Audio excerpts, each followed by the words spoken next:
만군의 여호와의 말씀이 내게 임하여 이르시되 만군의 여호와가 이같이 말하노라. 넷째 달의 금식과 다섯째 달의 금식과 일곱째 달의 금식과 열째 달의 금식이 변하여 유다 족속에게 기쁨과 즐거움과 희락의 절기들이 되리니 오직 너희는 진리와 화평을 사랑할지니라. 만군의 여호와가 이와 같이 말하노라. 다시 여러 백성과 많은 성읍의 주민이 올 것이라. 이 성읍 주민이 저 성읍에 가서 이르기를 우리가 속히 가서 만군의 여호와를 찾고 여호와께 은혜를 구하자 하면 나도 가겠노라 하겠으며 많은 백성과 강대한 나라들이 예루살렘으로 와서 만군의 여호와를 찾고 여호와께 은혜를 구하리라. 만군의 여호와가 이와 같이 말하노라. 그날에는 말이 다른 이방 백성 10명이 유다 사람 하나의 옷자락을 잡을 것이라. 곧 잡고 말하기를 하나님이 너희와 함께 하심을 들었나니 우리가 너희와 함께 가려 하노라 하리라 하시니라. 할렐루야. 날마다 부어주시는 하나님의 은혜로 오늘도 우리는 살아가게 될 줄 믿습니다. 그 은혜가 충만한 하루가 되시기를 축복합니다. 여러분, 만약 딱 한 번 과거로 돌아갈 수 있다면 언제로 돌아가고 싶으신가요? 어떤 분은 학생 때로 돌아가서 공부를 실컷 해보고 싶다고 하시는 분도 있을 겁니다. 또 어떤 분은 어쩌면 처녀 총각 때로 돌아가서 다른 사람하고 결혼하겠다라고 생각하시는 분도 있을 거예요. 돌아가고자 하는 시점이 있다 하는 것은 현재 삶에 대한 아쉬움을 말하는 것이고 또 더 나은 삶에 대한 기대 때문일 것입니다. 그런데 사람들은 이상하게도 바꾸고 싶은 과거가 있는 만큼 현재를 바꾸려고 하지는 않는 것 같아요. 뒤돌아보고 아쉬워하지만 돌이킬 수 없는 것에 집착하기보다 미래에 또 다시 후회하지 않도록 현재를 바꾸는 노력이 더 필요할 줄 믿습니다. 그렇지 않다면 미래에도 똑같이 우리는 과거를 아쉬워하고 있을 것이기 때문이겠죠. 유대인들은 나라를 잃고 금식을 했습니다. 처음에는 과거의 잘못을 뉘우치면서 다시는 이런 일이 반복되지 않기를 바라면서 금식을 했을 거예요. 그러나 시간이 점점 지나면서 그들이 했던 금식은 일종의 요식행위가 되어버렸습니다. 베델 사람들이 일컬어 말하기를 성전도 다시 짓고 있으니 금식을 지속할 필요가 있느냐라고 질문을 하기까지 했고, 하나님은 지금 너희들이 하고 있는 금식은 형식적이고 이중적이고 또 순종 없는 금식이라고 지적하셨습니다.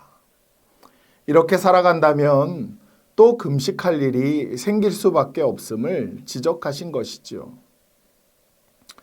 하나님께서 이스라엘 백성들을 바벨론의 포로가 되게 하시고 다시 예루살렘으로 돌아오게 하신 것은 단순히 과거로 돌아가게 하려는 뜻은 아니었습니다. 유대인들은 징계의 시간이 지났으니 이제 다시 예전으로 돌아가 다윗 때의 영광을 재현하고 싶었을 거예요. 그러나 하나님은 더 큰 계획을 가지고 계셨습니다. 그것은 지금까지 스가랴에게 보여주셨던 환상에도 나타났던 것처럼 왕 되시고 대제사장 되신 예수님을 보내주시는 것이었죠. 그래야 다윗의 나라와는 비교도 되지 않는 주님의 통치가 이루어지기 때문입니다. 그럴 때 어떤 변화가 일어날까요? 19절에 나왔던 말씀처럼 과거의 아픔에 사로잡혀서 거의 매달 금식을 하고 있는 이 이스라엘 백성들에게 금식이 변하여 기쁨과 즐거움과 희락의 절기가 될 것을 말씀하셨지요. 오늘 우리의 삶에도 슬픔이 변하여 기쁨이 되는 근원적인 변화가 이루어지기를 주님의 이름으로 축원합니다. 하나님이 예루살렘에 거하심으로 진리의 성읍, 평화의 성읍, 경제의 정의가 실현되는 성읍이 되리라 하고 하나님은 약속하셨죠. 그러나 그때 우리는 가만히 있으면 되는 걸까요? 시작은 하나님으로부터 늘 시작되지만 우리들의 응답이 있어야 할 것입니다. 그런데 우리에게 요구하시는 일이 무엇인가 바라볼 때에 대단한 것을 행하도록 요구하신 것은 아니지요. 하루 1시간은 기도해라. 일주일에 10시간은 봉사해라. 한 달에 1명 전도해라. 1년에 40일 금식 기도와 선교 여행을 하라. 그렇게 하나님 말씀하지 않으셨습니다. 진리를 말하라고 하셨죠. 진실되고 화평한 판단을 내리라고 하셨습니다. 남을 해하지 말라고 하셨고 거짓말하지 말라고 하셨습니다. 하나님이 우리에게 요구하신 것은 너무 심오해서 깊은 연구가 필요한 부분이 아닙니다. 몰라서 못하는 부분이 아닌 거예요. 누구도 다 아는 기본적인 것입니다. 그런데 왜 이런 것들이 지켜지지 않는 걸까요? 그것은 나를 내려놓아야 하기 때문입니다. 나만의 특권의식, 그것을 내려놓아야 하는 것이고 나의 욕심을 내려놓아야 하고 나의 기득권을 내려놓아야 진리를 말할 수 있고 진실하고 화평한 판단을 할 수 있고 남을 해하려 도모하지 않을 수 있기 때문입니다. 움켜쥐는 것에 익숙한 우리들이기에 자기를 내려놓는 것을 할 줄 모르는 것이지요. 하나님이 돌아오셔서 다스리시고 우리가 하나님께 응답하여 주님을 따라 행하게 되면 그러면 어떤 일이 우리에게 일어날까요? 오늘 말씀 21절과 22절에 보면 하나님을 찾고자 하는 열의가 점점 전염되는 모습을 보여주고 있습니다. 여호와를 찾고 은혜를 구하고자 하면 나도 가겠다, 나도 데려가 달라라고 요구하는 사람들이 생겨난다는 것이에요. 우리가 진리를 말하고 진실과 화평을 사랑하게 되면 세상 사람들에게 선한 영향력을 미치게 되는 것입니다. 또 22절에 보면 강대한 나라들이 예루살렘으로 와서 만군의 여호와를 찾고 그 은혜를 구한다라고 했습니다. 지금까지 예루살렘은 그 강대한 나라들의 지배를 받아왔지요. 어찌 보면 이스라엘에게는 원수 같은 나라들이고 하나님의 은혜로 빨리 회복되고 힘을 키워서 저들을 꺾고 싶었던 나라들이 예루살렘에 와서 하나님을 찾고 은혜를 구하게 된다는 것입니다. 힘에 의해 세상을 지배했던 나라들이 왜 은혜를 구할까요? 그들은 힘에 의해 지배되는 나라에 문제가 많다는 것을 깨달았기 때문입니다. 칼로 세워진 세상은 칼로 망한다고 했어요.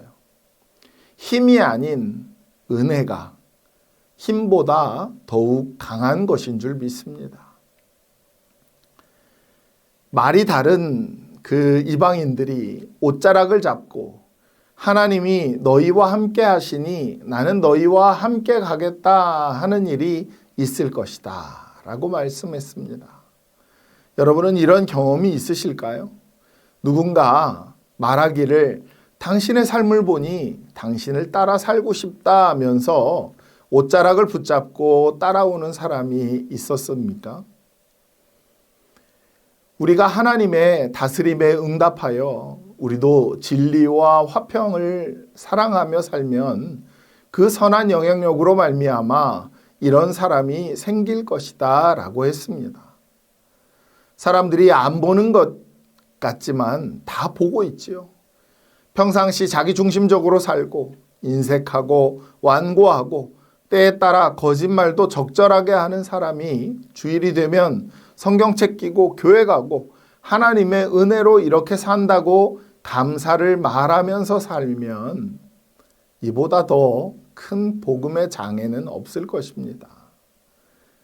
마치 마태복음 23장 13절의 케이스가 되는 거죠. 화 있을진저 외식하는 서기관들과 바리새인들이여, 너희는 천국문을 사람들 앞에서 닫고 너희도 들어가지 않고 들어가려 하는 자도 들어가지 못하게 하는도다 라는 말씀과 똑같다는 것입니다.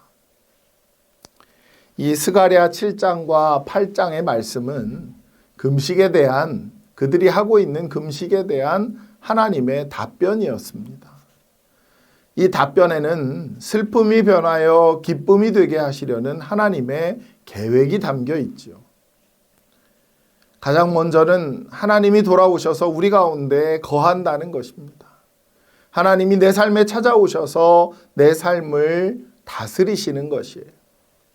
진리의 말씀에 귀 기울이고 하나님이 다스리시는 화평의 삶이 무엇인지 배우는 것입니다. 그리고 우리도 하나님의 다스림에 응답하는 것입니다. 하나님이 사랑하신 그 진리와 화평을 사랑하며 이웃과 더불어 살아가는 것을 말하는 것이죠. 그럴 때 우리의 옷자락을 찾고 함께 은혜에 동참하기 원하는 사람들이 나타날 것입니다. 하나님의 다스리심이 더욱 확장되어 나아가는 그 꿈이 이루어지게 될 거예요. 이것이 하나님의 일하시는 방법입니다. 하나님의 임재를 구하며 그 앞에 응답함으로 슬픔이 변하여 기쁨을 경험하시는 여러분의 한날이 되시기를 주님의 이름으로 축복합니다.